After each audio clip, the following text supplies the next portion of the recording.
Hello friends, welcome back to my channel. आज मैं आपके लिए इस ड्रामा के नेक्स्ट पार्ट की एक्सप्लेनेशन लेकर आई हूँ।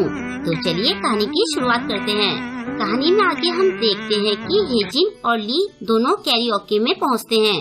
ली थोड़ा डर रहा होता है। वहाँ पूरा पार्टी का माहौल होता है और यहाँ हमें एक हैंडसम लड़का दिखाई देता है। ये लड़का जुन है। जुन के साथ वहाँ एक और लड़का भी होता है जिसकी गर्दन पर टैटू बना होता है। जुन जीवॉन के साथ कोजी हो रहा होता है। वो लोग वहाँ पर मस्ती कर रहे होते हैं। हेजिन को देखकर वो कहता है कि फाइनली तुम आ ही गई। आजकल तो तुम्हारे दर्शन ही नहीं होते हैं। हेजिन उसे इस बात के लिए सॉरी बोलती है। वो कहती है कि इसलिए मैं स्पेशली आज तुम्हारे साथ सेलिब्रेट करने आई हूँ। जुन उसकी गर्दन में हाथ डालकर कहता है कि सच सच बताओ, तुम बिजी होने का बहाना बना रही थी ना।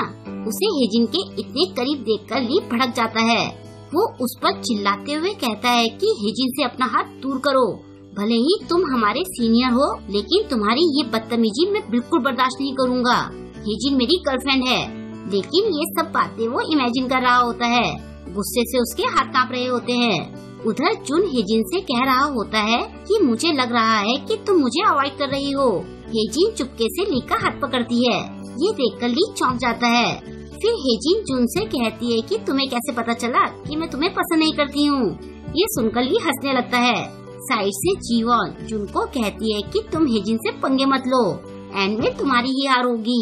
जुन कहता है कि हेजिन बिल्कुल मेरे टाइप की है, लेकिन ये थोड़ी बदतमीज है।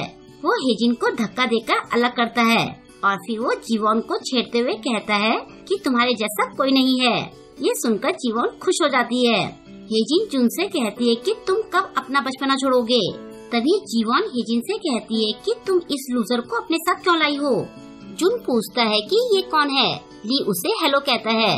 हेजिन कहती है कि ये मेरे साथ ही रहता है। जुन कहता है कि अच्छा, तुम हेजिन के फ्रेंड हो। हम सब यहाँ कैरियोके में हैं। चलो एक गाना तो सुना दो। ऐसा कहकर वो ली को माइक देता है। ली कहता है कि मुझे गाना गाना नहीं आता है। जीवॉन हंसते हुए कहती है कि ओप्पा, ये तो हमारी क्लास का लूजर है। ये इस तरह की चीजें नहीं कर सकता।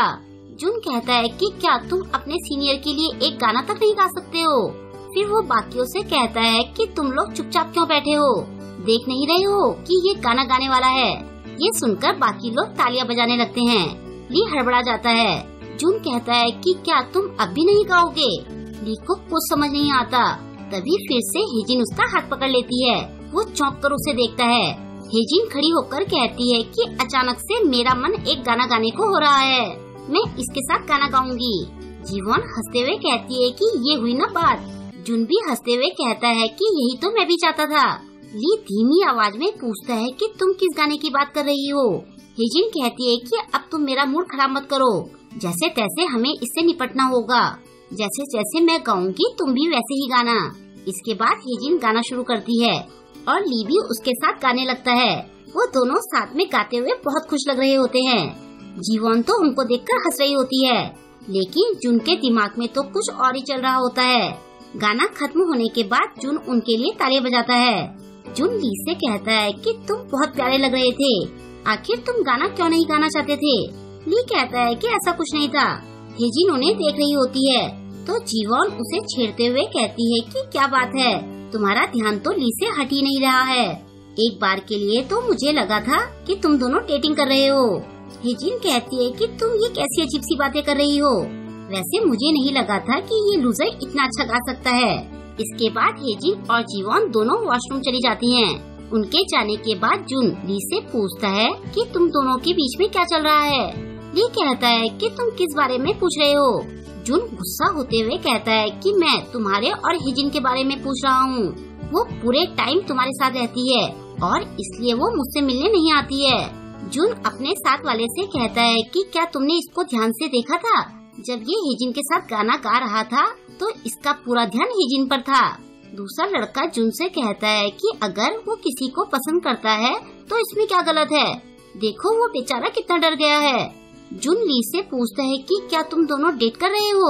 ली मना करते हुए एक्सप्लेन करना चाहता है कि तभी जुन और उसका दोस्त हंसने लगते हैं। वो कहता है कि हम लोग तो बस मजाक कर रहे थे। जुन कहता है कि तुम तो इतने प्यारे हो, बताओ मैं तुम्हारा क्या करूं। तभी दोनों लड़कियां भी वापस आ जाती हैं। हेजिन कहती है कि उसे परेशान करना बंद करो ओप्पा, वैसे भी अब हम जा रहे हैं। जीवॉन उसे थोड़ी देर और रुकने के लिए कहती है। जुनबी कहता है कि तुम इतनी जल्दी क्यों जा रही हो।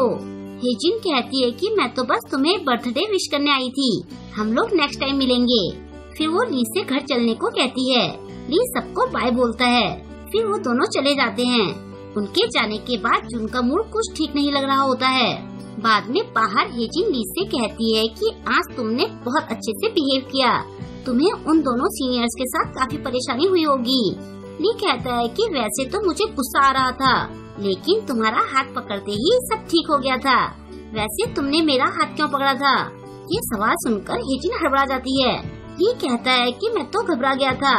वो उसे छेड़ते हुए कहता है कि अगर हम पकड़े जाते तो क्या होता। हेजिन गुस्सा होते हुए कहती है कि तुम्हें ज्यादा खुश होने की जरूरत नहीं है, तुम एक लूजर हो, मैं तुम्हारे साथ नहीं रह सकती। ऐसा कहकर वो वहाँ से चली जाती है। ली भी उसके पीछे जाकर उसका हाथ पकड़ना चाहता है, लेकिन हेजिन आगे भाग जाती है। कुछ दिनों बाद दोनों साथ में जा रहे होते हैं।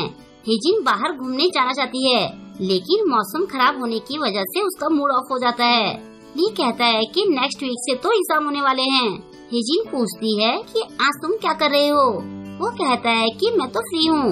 हेजिन कहती है कि आज मेरे घर में कोई नहीं है, क्या हम मेरे घर में चलें? हेजिन बड़ी उम्मीद से ली की तरफ देखती है। ली कहता है कि तुम अचानक से मुझे अपने घर क्यों बुला रही हो। वो कहती है कि एग्जाम आने वाले हैं, तुम मुझे थोड़ा पढ़ा दो। ली कहता है कि तुम्हारी समझ में तो कुछ नहीं आता है। हेजिन उसे मारते हुए कहती है कि अब मैं पढ़ना चाहती हूँ, अगर तुम नहीं आना चाहते हो तो मना कर दो। ली कहता है कि मैं सिर्फ थोड़ी देर के लिए ही आऊँगा, मुझे फ्राइडे को जल्दी घर जाना होता है। ये सुनकर हेजिन अजीब सा मुंह बनाकर कहती है कि ठीक है। फिर वो दोनों हेजिन के घर पहुंचते हैं। ली पूछता है कि तुम्हारे पेरेंट्स कहाँ हैं? हेजिन कहती है कि वो लोग यहाँ नहीं हैं, तभी तो हम यहाँ हैं। ली बेवकूफों की तरह कहता है कि अच्छा। हेजिन चिढ़ते हुए कहती है कि तुम चुपचाप अंदर आओ। फिर वो दोनों हेजिन के रूम में आते हैं। ली इधर उधर देख रहा होता है। हेजिन कहती है कि तुम ऐसे क्या देख रहे हो, मुझे थोड़ा अजीब लग रहा है। ली शर्माते हुए कहता है कि मैं पहली बार किसी लड़की के रूम में आया हूँ, मैं काफी नर्वस फील कर रहा हूँ। फिर वो कहता है कि तुम्हारा कमरा तो काफी साफ सुथरा है। हेजिन चिढ़ते हुए कहती है कि तुम्हें क्या लगा था कि मेरा कमरा गंदा होगा? ली कहता है कि मैं ये नहीं कहना चाहता था। हेजिन कहती है कि तुम चुपचाप मुंह पीछे करके बैठ जाओ। ली बैठ जाता है और हेजिन कपड़े बदलने लगती है। ली पीछे मुड़ता है और हेजिन को कपड़े बदलते देखकर हड़बड़ा जाता है। और यहीं पर इस एपिसोड की एंडिंग हो जाती है। अब आगे देखना इंटरेस्टिंग होगा कि हेजिन क्या करती है। आखिर वो ली को अपने घर में क्यों लाई है? उसके इरादे कुछ नेक नहीं लग रहे हैं। अब आगे क्या होगा ये तो हमें नेक्स्ट एपिसोड में ही पता चलेगा, तो वेट कीजिए इसके नेक्स्ट एपिसोड का। आई होप कि आपको आज का ये एपिसोड पसंद आया होगा। आपको आज का ये एपिसोड कैसा लगा मुझे कमेंट करके जरूर बताएं और वीडियो को लाइक और शेयर करना ना भूलें। अगर अभी तक आपने मेरे चैनल को सब्सक्राइब नहीं किया है तो प्लीज मेरे चैनल को सब्सक्राइब कर ले और लेटेस्ट वीडियोस की नोटिफिकेशन पाने के लिए बेल आइकन को प्रेस करना ना भूलें। मिलते हैं जल्द ही इसके नेक्स्ट वीडियो के साथ। Thank you.